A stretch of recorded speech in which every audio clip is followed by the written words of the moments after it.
함께 기도하고 금요 집회를 시작하도록 하겠습니다. 지금도 살아서 역사하시는 우리 아버지 하나님, 우리를 위해 온 우주 만물을 운용하시고 우리를 위해 여러 가지 은혜를 베푸시는 사랑의 하나님, 우리가 당하고 만나는 모든 일들이 우리를 향한 하나님의 사랑임을 고백합니다. 이 시간 그 은혜와 사랑에 감사하며 예배드리기 원하오니 하나님 예배를 받아 주옵소서. 마음을 다해 찬양하며 하나님을 높이게 하시고 온 귀와 마음과 정성을 쏟아 하나님의 말씀에 집중하게 하여 주시고 하나님의 말씀을 듣고 가슴에 새기고 믿음으로 또 순종함으로 그 말씀해 주시는 놀라운 은혜를 영원한 생명을 받아들이는 귀한 시간으로 인도하여 주옵소서. 우리 주 예수 그리스도의 이름으로 기도드렸습니다. 아멘. 우리 함께 찬양하겠습니다. 주님, 내가 주의 장막을 사모합니다.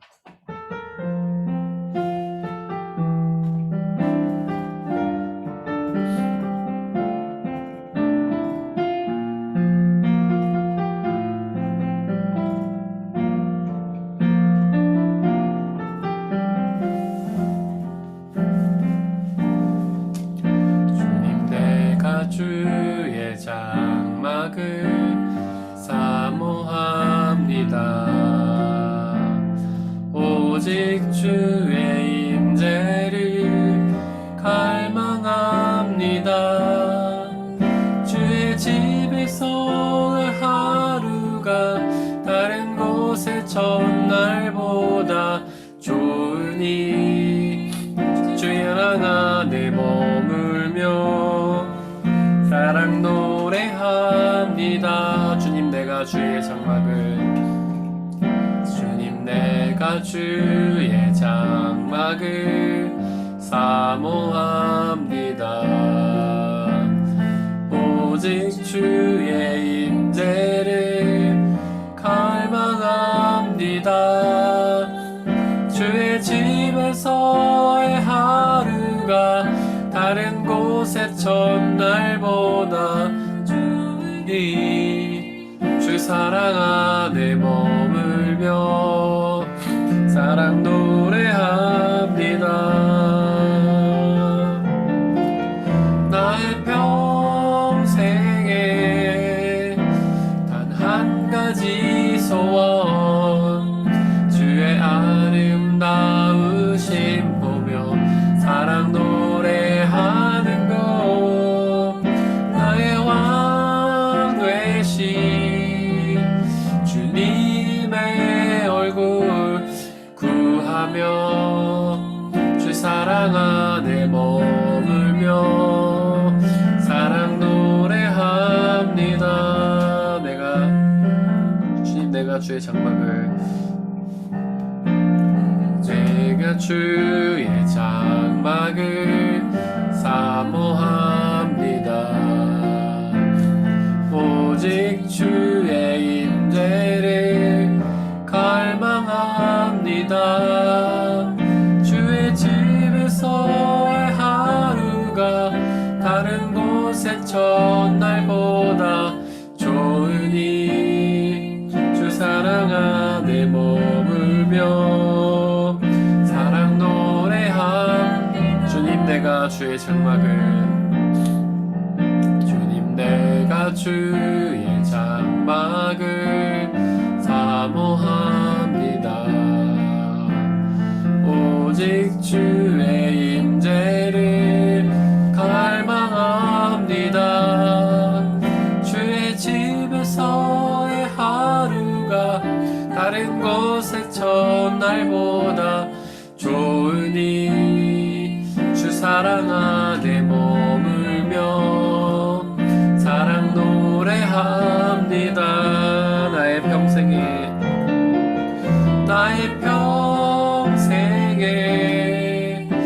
단 한 가지 소원, 주의 아름다우심 보며 사랑 노래하는 것.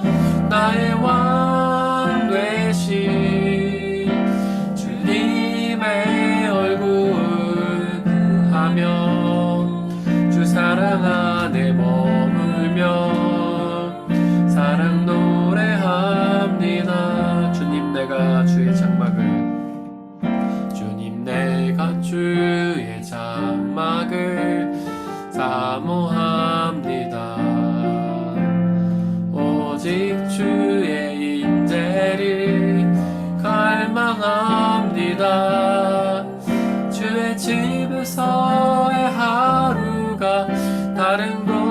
첫날보다 좋으니 주 사랑 안에 머물며 사랑 노래합니다.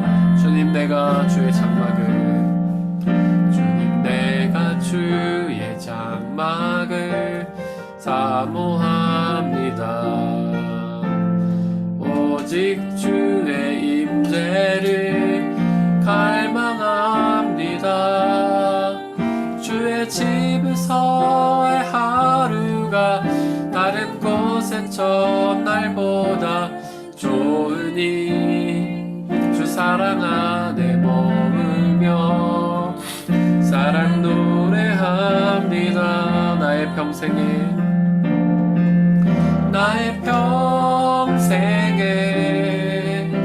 단 한 가지 소원 주의 아름다우심 보며 사랑 노래하는 것 나의 왕 되신 주님의 얼굴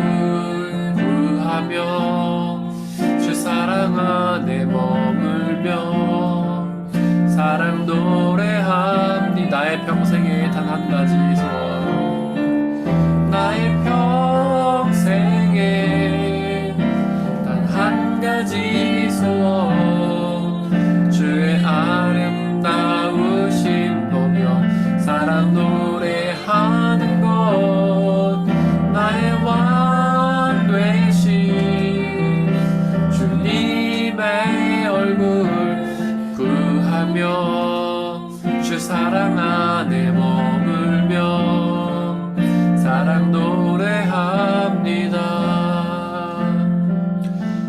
지금 우리의 소원이 무엇입니까? 우리가 하나님 앞에 기도하는 것은 무엇입니까? 혹시 세상의 가치들은 아닌가요? 그러나 시편의 기자는 당신이 자기 가장 원하는 것이 하나님의 전에 머물며 하나님과 함께 교제하는 것이라 말하고 있습니다. 바로 이 소원이 우리의 소원이 되어야 합니다. 우리의 가장 한 가지의 소원, 유일한 소원, 최고의 소원은 하나님과 늘 함께 머물며 주님과 깊은 교제를 나누며 주님의 은혜를 사모하며 주님의 말씀을 들으며 그 말씀을 따르며 주님을 높이며 살아가는 것입니다. 오직 그 한 가지 소원을 품게 해달라고 그 소원을 위해 간절히 기도하며 나가게 해달라고 이 시간 함께 기도하겠습니다. 아버지 하나님, 오늘 시편의 기자처럼 우리의 소원도 그와 같은 소원이 되기를 원합니다. 세상의 가치와 성공과 부와 명예와 권력을 바라는 소원이 아니라 오직 하나님과 함께 늘 거하며 하나님을 높여드리며 하나님 주신 은혜를 받아 누리며 하나님과 사랑을 나누며 하나님과의 깊은 믿음의 교제를 나누는 것이 우리 소원이 되기를 원합니다. 아버지여, 이 세상은 너무나 험하고 복잡하고 너무나 우리의 눈과 귀를 홀리는 것들이 많아서 하나님 외에도 우리가 생각하며 좋아하는 것들이 너무나 많음을 고백합니다. 하나님이 아닌 다른 것들을 사랑하는 우상 숭배의 죄를 범하며 살아가는 우리의 모습을 바라보게 됩니다. 아버지여, 그러나 우리도 우리의 소원이 오직 하나님만 바라보며 하나님과 함께 교제하며 하나님을 높여드리는 그 소원이 되게 하여 주시고 우리의 삶 전체를 들여 하나님과의 깊은 교제를 나누게 하시고 하나님 주신 사랑을 받아 누리며 하나님을 찬양하며 높여드리는 우리의 삶이 되게 아버지 역사하여 주옵소서.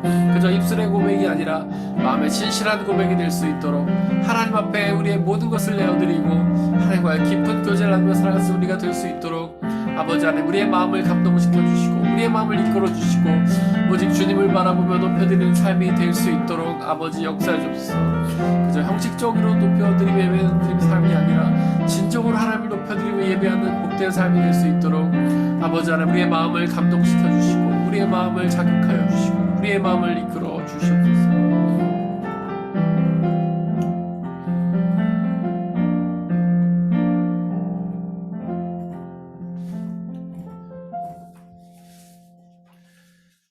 너 시험을 당해 함께 찬양하겠습니다.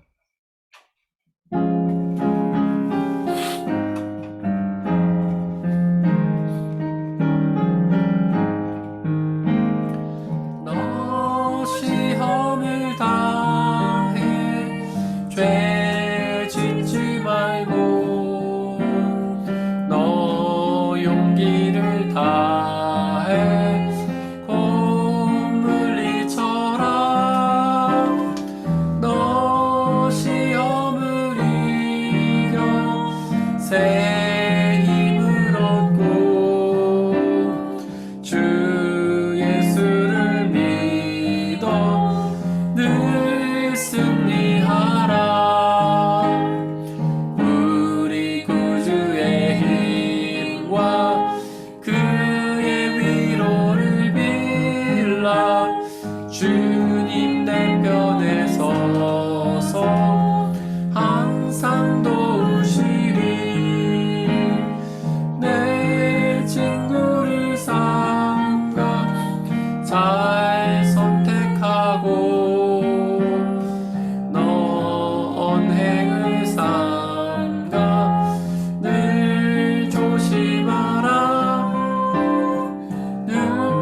선택하고 온 정성을 다해 주 봉사하라.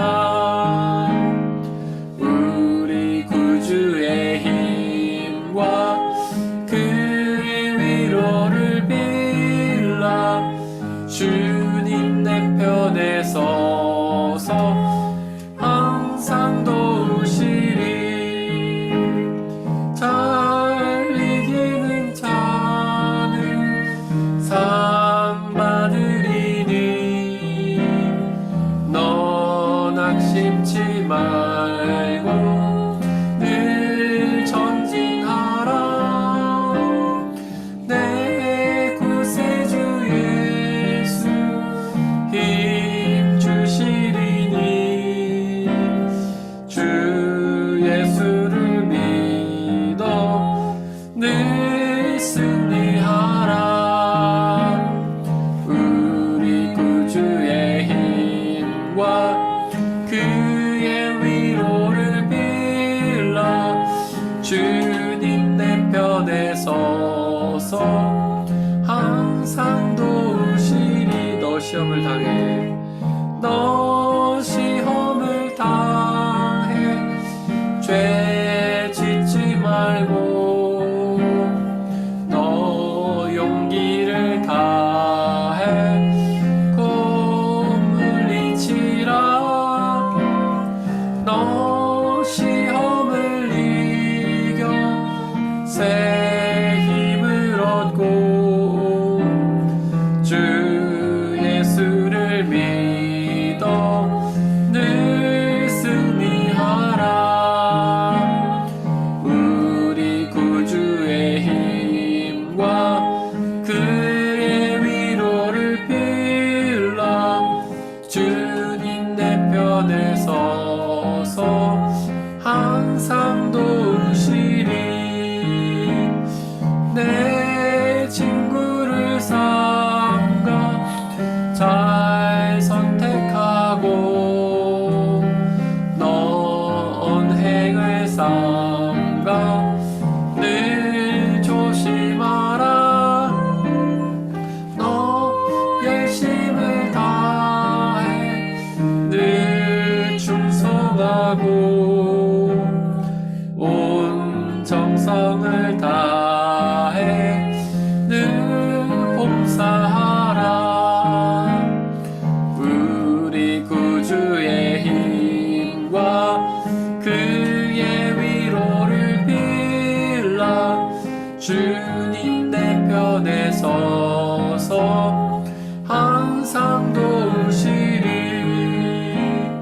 잘 이기는 자는 상 받으리니. 너 낙심치 말고 늘 전진하라. 너희 구세주 예수 힘 주시리니. 주 예수를 믿어 늘 승리하라. 우리 구주의 힘과 그의 위로를 빌라. 주님 내 편에 서서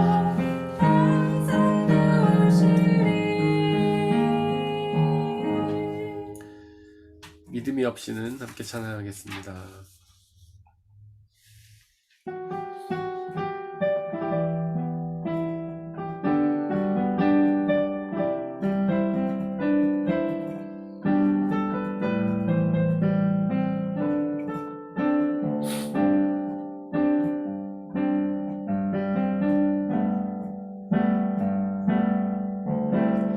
주님 제 마음이 너무 둔해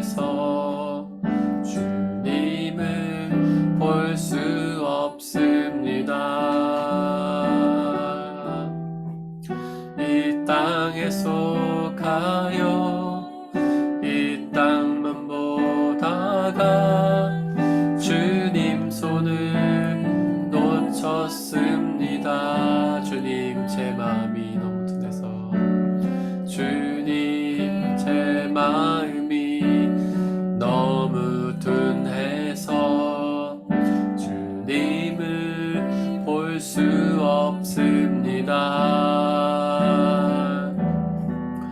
이 땅에 속하여 이 땅만 보다가 주님 손을 놓쳤습니다. 나는 나그네로 왔는데 왜 주저앉게 되었나. 나는 정직인데 언제부터 내 삶의 주인이 되어버렸나.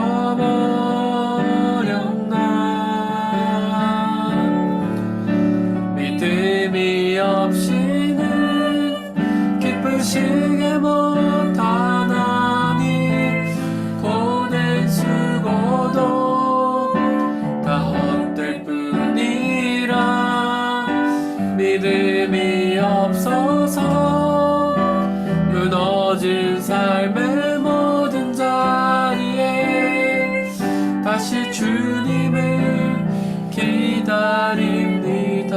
주님 제 마음이 너무 둔해서 주님 제 마음이 너무 둔해서 주님을 볼 수 없습니다. 이 땅에 속하여 이 땅만 보다가 주님 손을 놓쳤습니다. 주님 제 마음이 너무 둔해서 주님 제 마음이 너무 둔해서 주님을 볼 수 없습니다. 이 땅에 속하여 이 땅만 보다가 주님 손을 놓쳤습니다. 나는 나그네로 왔는데 왜 주저앉게 되었나. 나는 정직인데 언제부터 내 삶의 주인이 되어버렸나.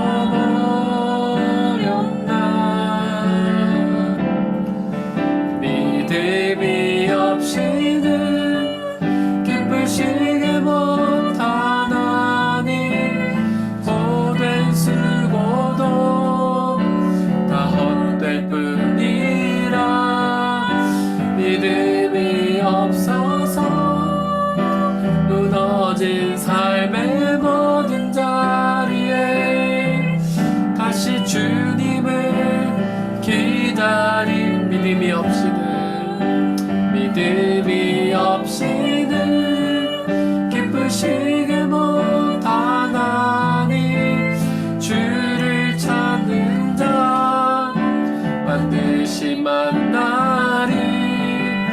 믿음이 없어서 무너진 삶의 모든 자리에 다시 주님을 기다립니다.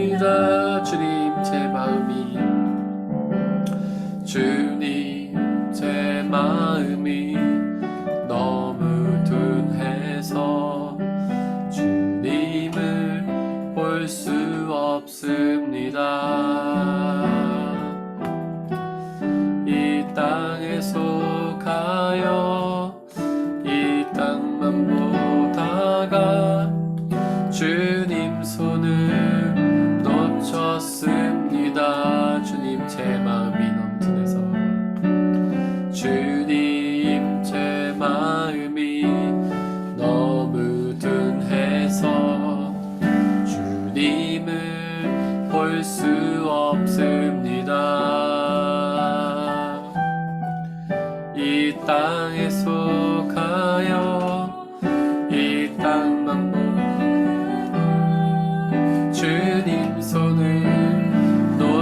묻습니다. 나는 나그네로 왔는데 왜 주저앉게 되었나. 나는 정직이인데 언제부터 내 삶의 주인이 되어버렸나.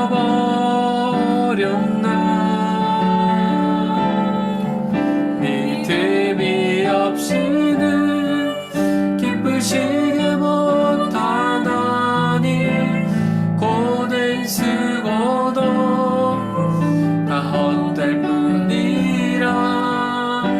믿음이 없어서 무너진 삶의 모든 자리에 다시 주님을 기다립니다. 믿음이 없이는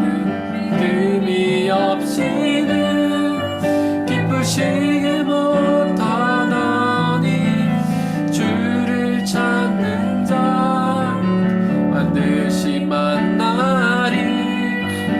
믿음이 없어서 무너진 삶의 모든 자리에 다시 주님을 믿음이 없이는 기쁘시게 못하나니 고된 쓰고도 다 헛될 뿐이라. 믿음이 없어서 무너진 삶의 모든 자리에 다시 주님을 기다립니다. 믿음이 없이는 기쁘시게 못하나니 주를 찾는 자 반드시 만나리.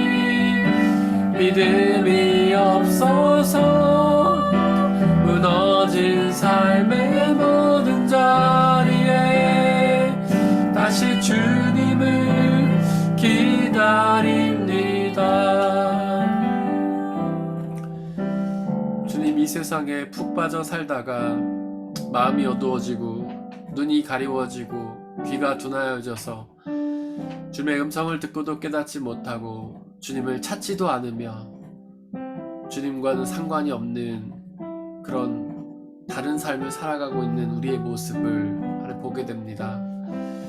하나님께서 우리에게 생명을 주신 것은 이 세상을 살아가면서 주님을 따르라고 주신 것인데 그 청지기의 삶을 살지 못하고 내 삶에 내가 주인이 되어서 오로지 나의 이익과 욕망을 위해 살아가는 우리의 모습을 돌아보게 됩니다.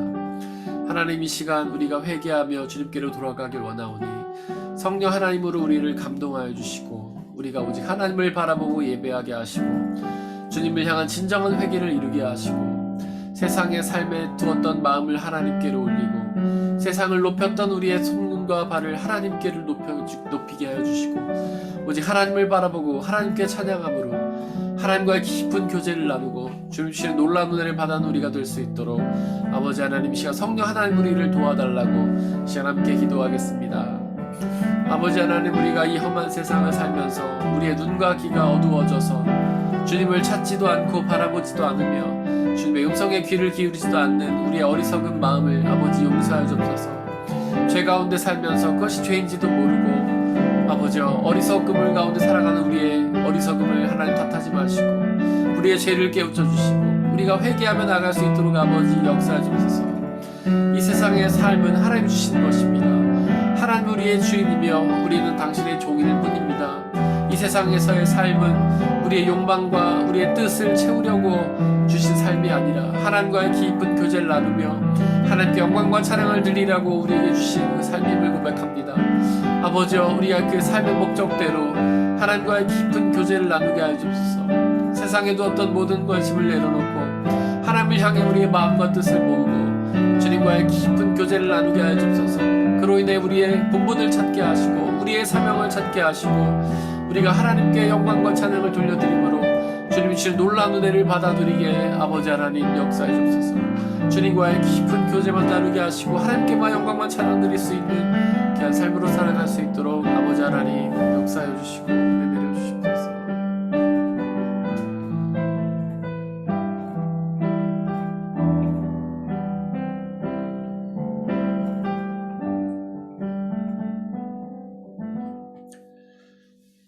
우리를 창조하신 아버지 하나님, 우리가 피조된 그 목적을 잊지 않고 분명히 깨닫게 하시고 그 목적대로 살아갈 수 있도록 역사해 줍소서. 비록 우리가 세상에 주어진 던져진 존재이지만 이 세상에 함몰되어 이 세상에 집중하며 살아가는 삶이 아니라 오직 하나님께 집중하며 하나님과의 깊은 교제를 나누는 그런 복되고 은혜로운 삶으로 살아갈 수 있도록 역사해 줍소서. 우리의 능력으로는 하나님을 찾을 수도 없고 하나님께 집중할 수도 없음을 고백합니다. 성령 하나님 우리와 함께 계시며 역사하여 주시고 우리의 마음과 귀를 열어주시고 당신의 뜻 가운데를 우리를 인도하여 주셔서 당신의 말씀에 귀를 기울이고 새겨듣고 주님께로 나아가 주님과의 깊은 교제를 나누는 놀라운 역사를 우리에게 허락하여 주옵소서. 이 시간 당신의 음성에 귀를 기울이기 원합니다. 우리의 마음과 생각 흩트는 모든 세력들을 물리쳐 주시고 오직 하나님의 말씀만이 드러나며 그 말씀에만 집중하며 그 말씀이 주신 은혜를 받아들이며 그 말씀에 순종하는 그로 인해 영원한 생명과 참된 기쁨과 자유를 누리는 귀하고 복된 시간으로 인도하여 주옵소서. 우리 주 예수 그리스도의 이름으로 기도드렸습니다. 아멘. 우리 함께 말씀을 나누도록 하겠습니다. 저희가 욥기 38장을 나누고 있는데요.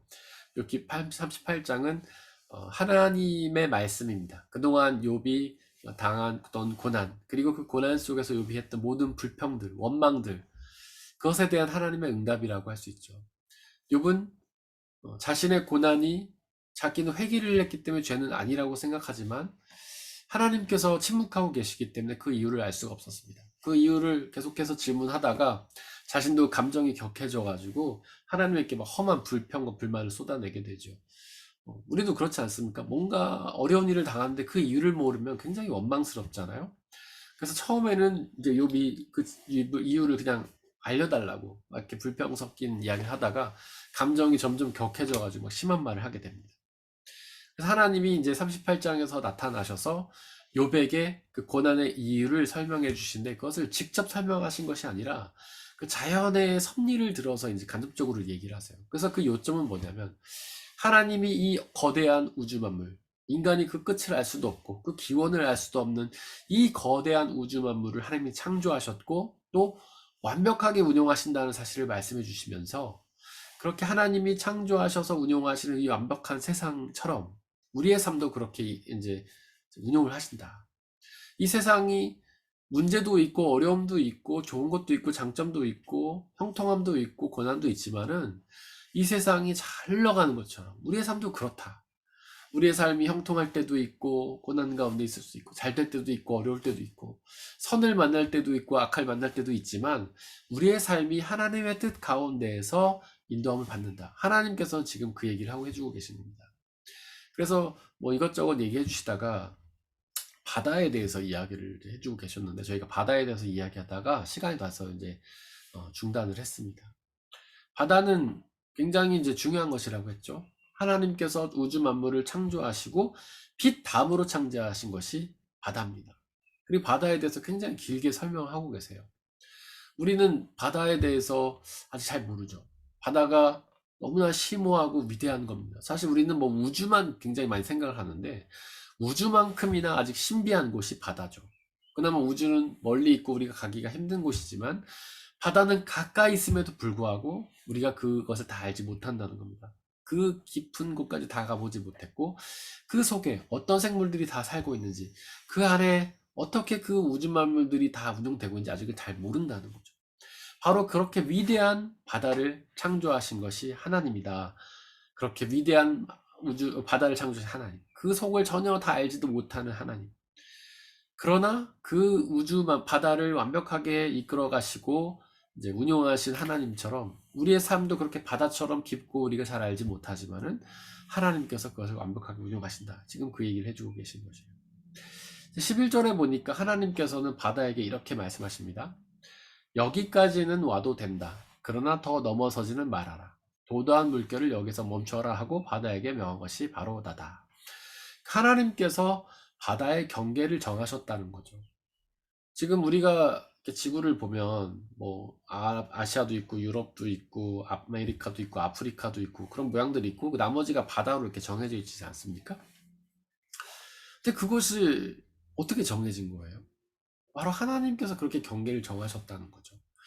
이 위대한 바다를 인간이 다 그 깊이까지 다 들어가 보지 못하고 그 생물을 다 알지는 못하는 바다를 하나님께서 규정하셨다는 겁니다. 하나님은 규정하시는 분이라고 지금 말씀하고 계신 거예요. 우리가 이제 여호와 하나님이라고 고백을 합니다. 하나님을 여호와라고 고백하죠. 여호와. 뭐 요즘 그러니까 성경 번역본에 따라서는 그걸 야훼라고 하기도 해요. 사실 여호와 야훼가 발음상으로는 좀 차이가 많이 있는 것 같지만은 뭐 사실은 크게 차이가 없어요. 왜냐하면 히브리어 성경은요 모음이 없고 자음만 있거든요. 그래서 예를 들자면은 성경에는 이렇게만 써 있는 거예요. 자음만 써 있어요. 모음이 없어요. 그러니까 이거를 야훼라고 읽을 수도 있고 여호와라고도 읽을 수 있는 것이죠. 네.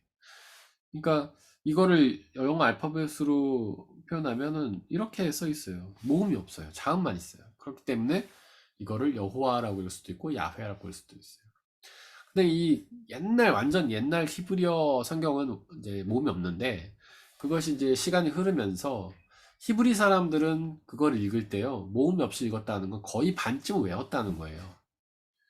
성경을 거의 반쯤 외우고 있으니까 모음이 없어도 착착착 읽고 그 뜻을 알 수 있는 거죠. 근데 시간이 흐르면서 여러분들 알다시피 이스라엘 민족들이 굉장히 오랫동안 다른 나라의 식민 지배를 받으면서 나라가 없이 방황하는 삶을 살지 않았습니까? 나그네처럼.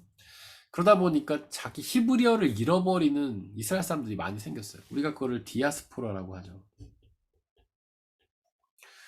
성경 이스라엘의 역사는 거의 디아스포라의 역사라고 할 수 있어요. 이렇게 뭔가 민족을 이룰 만 하면은 다른 나라의 지배를 받고 뭔가 아브라함을 통해서 민족 이룰 만 하니까 이집트의 지배를 받고 거기 탈출해 가지고 나라를 좀 세워서 살만 하니까 바벨론의 지배를 받고 아시리아의 지배를 받고 그리스 로마의 지배를 받고 뭐 그렇지 않나요?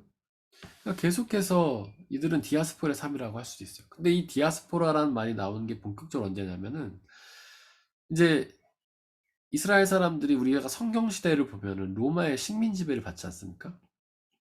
근데 이제 성경 시대가 보통 성경이 이제 예수님이 이제 활동하던 시대는 뭐 AD 바로 직후죠. 뭐 3년에서 30년 사이를 보는데 근데 그 뒤로 이제 성경이 기록되기 시작한 시기는 뭐 AD 60년에서 뭐 100년 이 사이예요.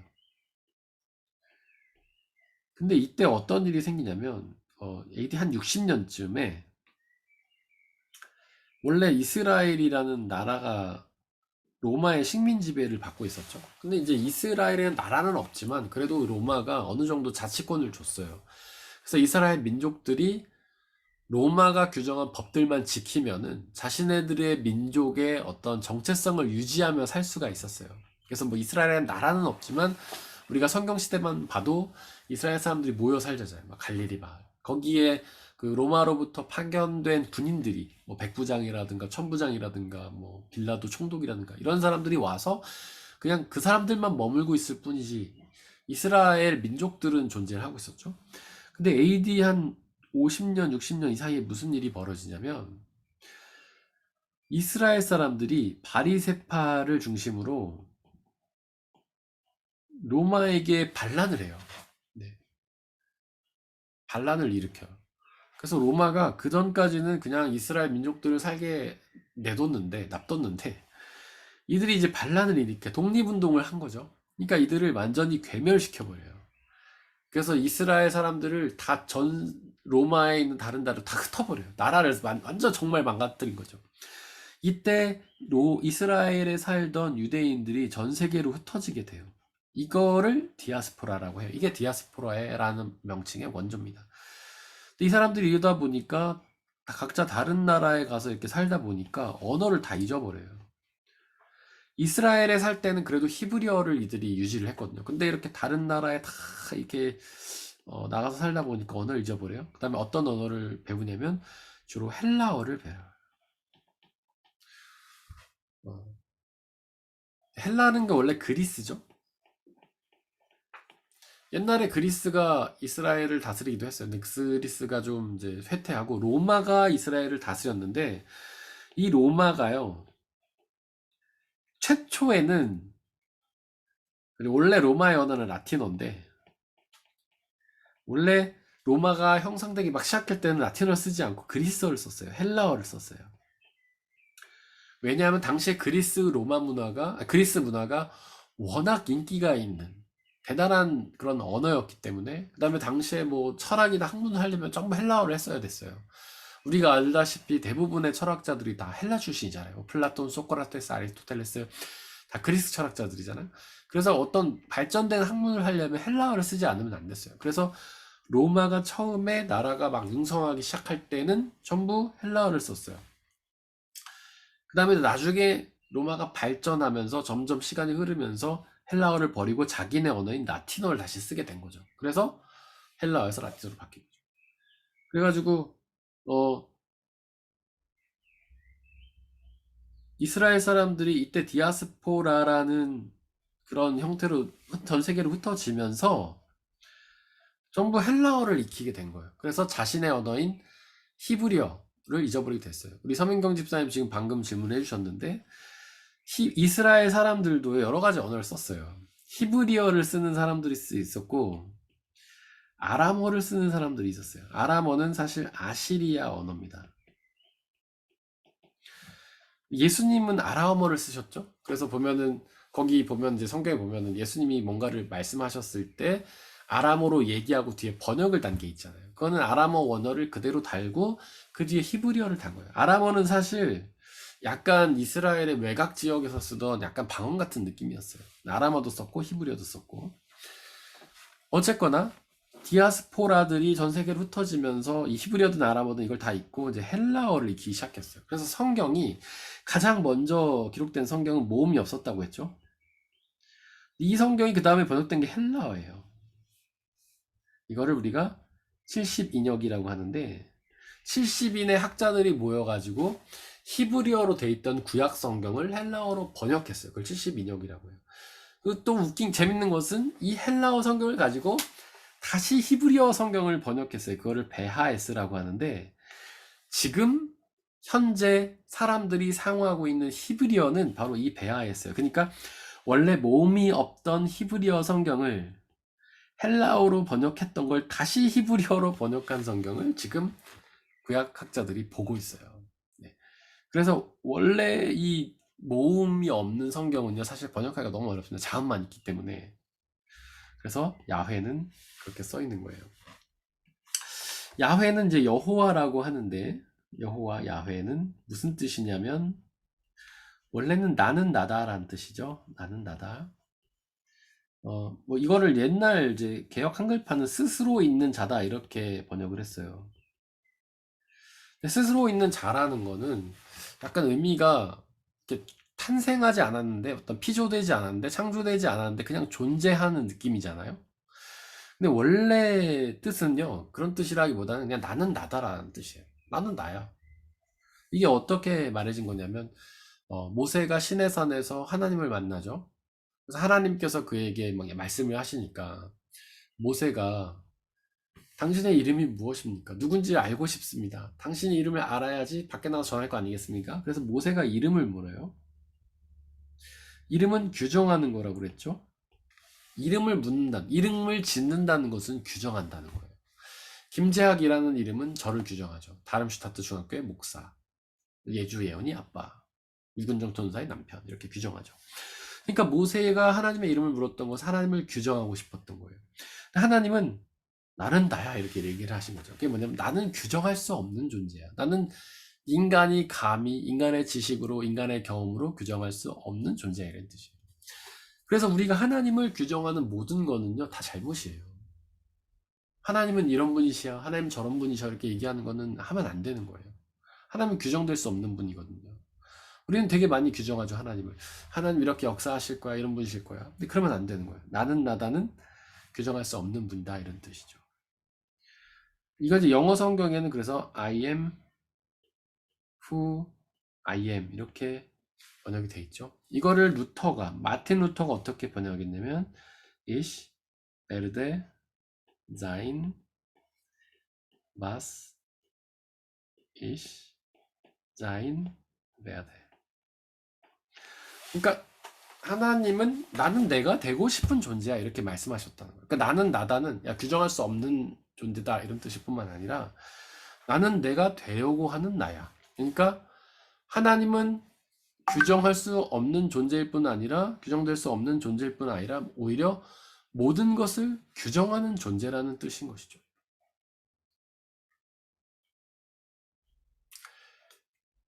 그래서 이거를 판넨베르크라는 학자는 어떻게 번역했냐면 Die alles bestimmende Wirklichkeit. 하나님은 모든 것을 규정하는 존재다. 하나님은 규정될 수 없는 존재일 뿐만 아니라 모든 것을 규정하는 존재다라는 뜻인 거죠.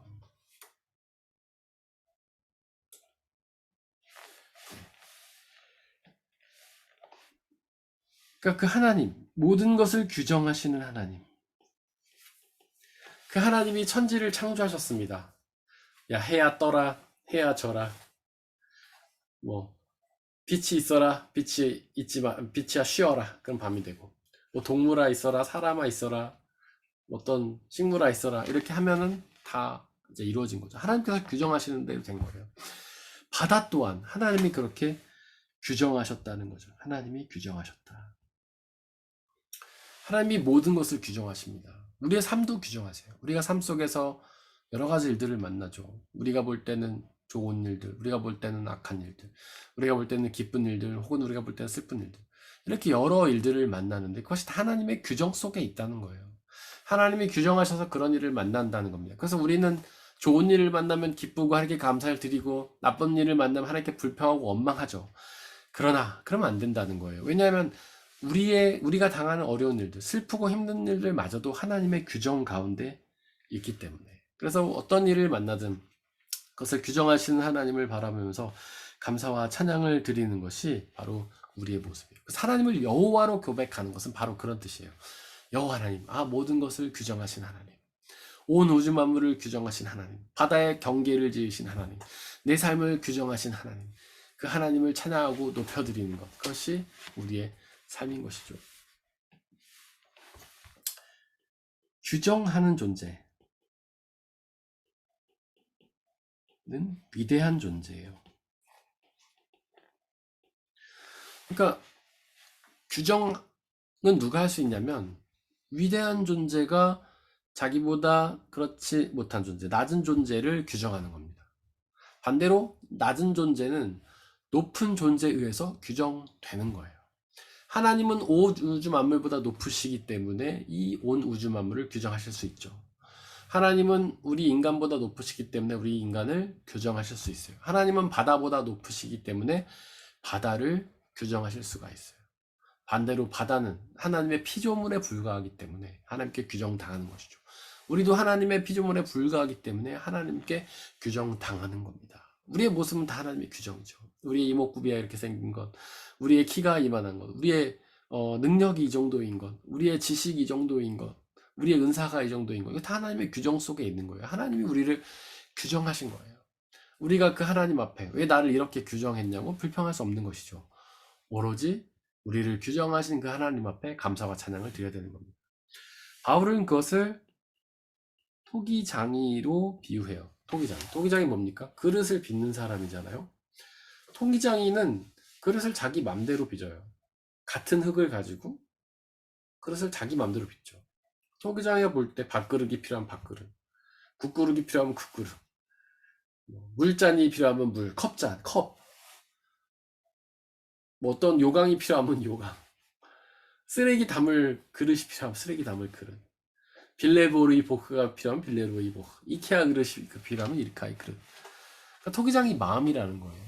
빚어진 그릇은요, 왜 나를 이렇게 빚었냐고 토기장이에게 따질 수가 없는 거예요. 그건 토기장이의 마음이에요. 토기장이의 권한이에요. 우리의 모습이 이런 것에 대해서 우리 하나님 앞에 원망할 필요가 없습니다. 원망할 수가 없어요.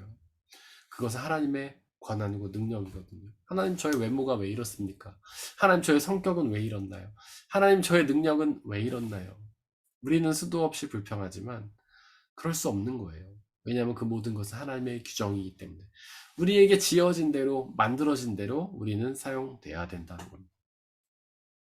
근데 우리가 가만히 보면은 우리가 볼 때는 천하고 귀한 것이 있단 말이죠. 그릇에도 빌레로이 보크가 있고 이케아 그릇이 있는 것처럼 우리의 모습도 그런 것 같아요. 어떤 사람들은 되게 귀하게 만들어졌어요. 그리고 귀하게 쓰임받아요. 뭐 대통령이 된 사람들, 어떤 정치를 쥐고 흔드는 사람들, 뭐 재벌들, 그리고 뭐 예를 들면 저와 같은 경우는 목사님들 중에서도 굉장히 능력 있는 목사님, 설교도 잘하고 뭐 교회도 운영도 잘해가지고 뭐 수천 명, 수만 명 모이는 교회를 이끄시는 대형교회 목사님들, 뭐 귀한 그릇처럼 보이죠. 뭐 사람들 다 그렇게 얘기하지 않습니까? 주님의 귀한 종이다, 대단한 종이시다, 위대한 종이시다. 근데 반대로 천한 그릇들도 있단 말이에요. 뭐 이렇게 사회에서 남들이 하기 싫어하는 일들 하시는 분들, 남들이 다 기피하는 뭐 3D 업종 하시는 분들, 그다음에 뭐 저 같다고 하긴 좀 그렇고, 네, 뭐 이름도 없고 빛도 없는 아주 작은 교회 목사들, 네, 그런 분들도 있다는 거죠. 근데 그런 분들이 볼 때는 하나님 왜 저를 이렇게 천하게 창조하셨습니까? 저는 대통령 같은 사람, 연예인 같은 사람, 재벌 같은 사람, 뭐 대형교회 목사님 같은 사람 왜 되지 못하고 저는 이름도 없이 빛도 없이 이렇게 남들이 하기 싫어하는 일을 하면서 살아야 됩니까? 우리가 볼 땐 천하고 귀한 것이 있어요. 그런데 바울은 그렇게 얘기하잖아요. 토기장이가 볼 때는 다 귀하다는 거예요. 천한 그릇은 천한 그릇대로 쓰임이 있고 귀한 그릇은 귀한 그릇대로 쓰임이 있다는 거죠. 그래서 우리가 집에 빌레로이 보프도 있고 이케아 그릇도 있지만 다 쓰임새가 다르잖아요. 빌레로이 보프처럼 귀하고 비싸고 예쁜 그릇은 아무 때나 안 내놓습니다. 귀한 손님이 오실 때 잘 찬장에 모셔놨다가 귀한 손님이 오실 때 딱 꺼내죠. 근데 이케아 그릇은요, 매일같이 그냥 먹는 거예요. 아침, 점심, 저녁 꺼내 먹고 막 그냥 슥슥 이렇게 돌리고 대충 닦고. 근데 그 모두 다 우리에게 다 필요한 거 아니에요? 그 둘 중 하나라도 없으면 우린 불편하지 않습니까? 이케아 그릇이 없으면 우리는 빌보로 쓰는 게 아니고 이케아를 사러 가잖아요. 그게 뭐냐면 각자 나름대로 다 쓸모가 있다는 거죠. 각자 나름대로 주인에게는 다 귀한 물건이라는 거예요. 비록 우리가 볼 때는 천한 사람처럼 보이지만은 하나님께는 다 귀한 분이라는 거예요. 다 우리가 볼 때는 귀한 사람처럼 보이지만은 하나님 보실 때는 똑같은 거예요. 그러면서 그런 비유도 하잖아요. 우리 몸에 여러 가지 기관이 있는데 그게 어떤 건 귀하고 어떤 건 귀하지 않냐. 그래서 뭐 눈은 안 귀하고 눈은 귀하고 발은 안 귀하냐. 그럼 발이 없으면 어떻게 걸어다녀요? 발은 냄새나고 더럽고 못생겼으니까는 너는 필요 없어 하고 잘라버릴 사람이 누가 있습니까? 팔이 있어야 걸어다니죠. 엉덩이도 마찬가지예요. 너는 왜 냄새나고 너는 뚱뚱하니? 너는 없어져 버려라. 그러지 않는다는 거죠. 우리 몸에 각자의 기관이 어떤 건 화려하고 멋지게 생기고 어떤 거는 멋없게 생겼지만 어떤 거는 귀하게 보이고 어떤 건 천하게 보이지만은 다 각자 그 주인에게는 귀한 물건이라는 거죠. 하나님께서 그렇게 규정하셨다는 겁니다. 그래서 규정된 존재는 하나님의 그 규정에 감사와 찬양과 영광을 돌려야 되는 것이죠. 바다는요, 공포의 대상입니다. 두려움의 대상이에요. 위험의 대상이에요. 지금 하늘도 날고 우주도 나는 그 사람들이 아직까지 바닷속 깊은 곳은 완전히 지배하지 못했다고 하죠. 가보지도 못하고. 그리고 바다는 아주 위험한 곳입니다. 사람의 생명을 아주 많이 빼앗을 수 있는 곳이죠. 지금 그 교통사고를 이렇게 통계를 볼 때 육지나 하늘에서 나타나는 그런 어떤 교통사고보다도 바다에서 일어나는 사고가 훨씬 더 심각하대요. 땅이나 하늘에서 일어나는 사고로 많은 사람이 죽을 것 같지만 그렇지 않답니다. 오히려 바다에서 죽는 사람이 되게 많대요. 왜냐하면 바다는 한번 사고가 나면은요, 그거를 이렇게 바로 뭔가 구조를 하기가 어려운 거예요. 예를 들면 이 땅에서 사고가 나면은 바로 이렇게 출동을 해가지고 사람을 구하면 되잖아요. 하늘에서는 거의 사고가 안 난다고 합니다. 우리가 비행기 되게 무섭게 여기고 비행기 위험할 것 같지만 사실 비행기로 인한 사고가 그렇게 없대요. 교통사고가 훨씬 많고 그거보다 바다로 인한 사고가 더 많은데 교통사고는 그나마 사람들 구할 수 있지만 바다는 어렵다는 거죠. 우리가 세월호 사건을 보면서 알 수 있지 않았습니까? 그렇게 서서히 빠져가는 배를요, 구하지 못하는 거예요. 물론 그건 좀 문제가 있긴 했습니다. 몇 사람이라도 구할 수 있었지만 그것조차 하지 않았죠. 하지만 바다에서 일어나는 사고 자체가 원래 어려운 거예요. 예를 들어서 그 바다에 물이 가라앉아 가면서 되게 오랜 시간이 걸렸죠. 그리고 그 안에 에어포켓이 형성돼서 그 안에 사람들이 꽤 오래 살아남았어요. 근데 그거를 건져낼 방법이 없는 거예요. 그 안에 잠수부가 들어가서 일일이 뭐 빼나와야 되는데, 아니면 위에 구멍을 뚫고 빼나와야 돼. 그거 자체가 쉽지가 않다는 거죠. 그래서 바다는 오히려 더 위험한 곳이랍니다. 태풍이나 쓰나미가 발생하면요, 그거 피해가 뭐 막대하잖아요. 옛날에 일본에 쓰나미 와가지고 원전이 다 파괴되고 폭파되지 않았습니까? 그거 엄청난 위험이잖아요. 그래서 러시아 석담에 이런 말이 있다고 합니다. 요즘 러시아가 별로 언급하고 싶지 않는 나라죠. 네, 세계적으로 미움받는 나라지만 어쨌든 속담이 있기 때문에 제가 언급을 합니다.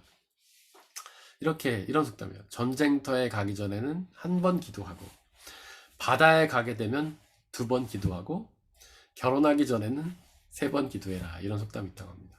그러니까 전쟁에 가는 것보다 바다로 나가는 게 훨씬 더 위험하다는 거예요. 그거보다는 결혼이 더 위험하다는 거죠. 그건 이제 농담처럼 하는 얘기고요.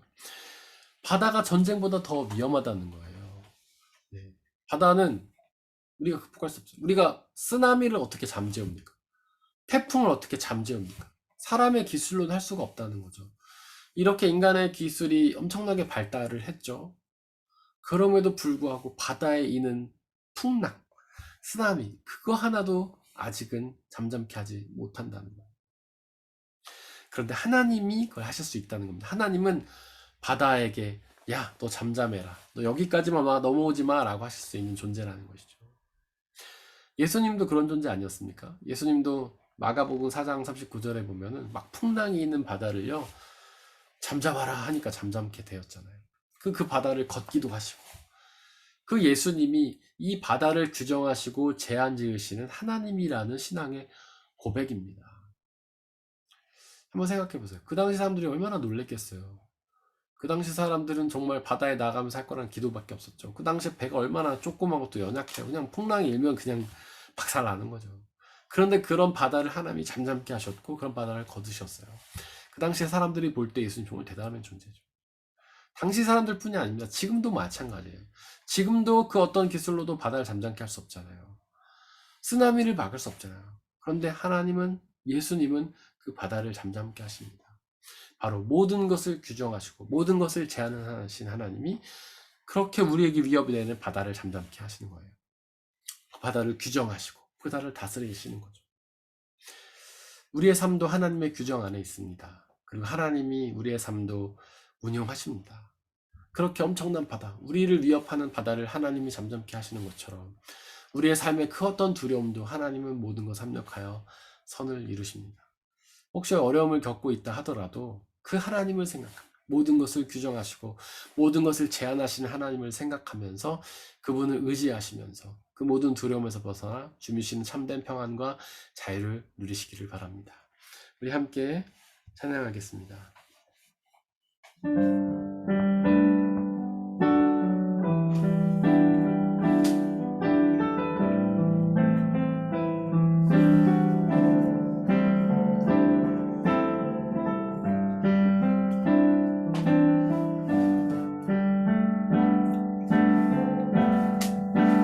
이길 수 없네. 하늘의 별을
주시네.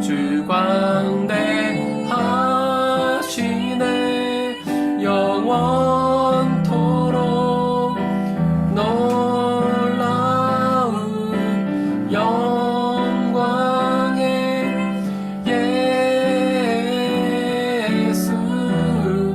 누구도 비교할 수 없는 그는 예수. 이 시간에 여호와 하나님을 잠시 묵상하길 원합니다. 우리에 의해서 규정되는 하나님이 아니라 모든 것을 규정하시는 그 하나님을 묵상하기를 원합니다. 그 하나님은 온 우주 만물들을 규정하시고 창조하시며 또 규정하셔서 운용하십니다. 우리의 삶에서 만나는 모든 일들도 하나님이 규정하시고 이끌어 가시는 일들입니다. 우리의 모습조차도 하나님의 규정과 하나님의 섭리 안에 있습니다. 우리가 그 하나님의 섭리와 그 하나님의 규정하심을 믿고 인정하며 우리의 삶이 하나님의 규정 가운데 있음을 고백하며 우리의 삶 속에서 원망과 불평이 아니라 기쁨과 감사로 모든 것을 기쁨으로 받아들이는 복된 삶을 살아가게 달라고 이 시간 잠시 기도하겠습니다. 아버지 하나님, 당신은 여호와이심을 고백합니다. 우리에 의해서 규정되신 하나님이 아니라 오히려 모든 것을 규정하신 하나님임을 고백합니다. 하나님께서 이 온 우주 만물을 규정하셨고 하나님께서 이 우리가 만나는 모든 사건들을 규정하셨고 하나님께서 우리의 모습들을 규정하신 것을 믿음으로 고백합니다. 하나님, 우리가 그것을 믿음으로 우리가 만나는 모든 일 속에서 하나님의 뜻을 구하며 기쁨과 감사로 살아갈 수 있도록 아버지 역사해 주시고 원망과 불평과 두려움으로 사는 삶이 아니라 모든 것을 감사하며 하나님께 영광 돌리는 복된 삶을 살아갈 수 있도록 아버지 하나님 역사해 주옵소서. 모든 것을 당신의 선한 뜻으로 규정하신 하나님을 믿으며 인류가 만나는 모든 역사 속에 하나님의 선하신 뜻이 이루어질 것을 믿으며 그것을 기대하며 기쁨과 감사로 살아가는 우리의 삶이 되게 아버지 하나님 역사하여 주시고 은혜 내려 주시옵소서.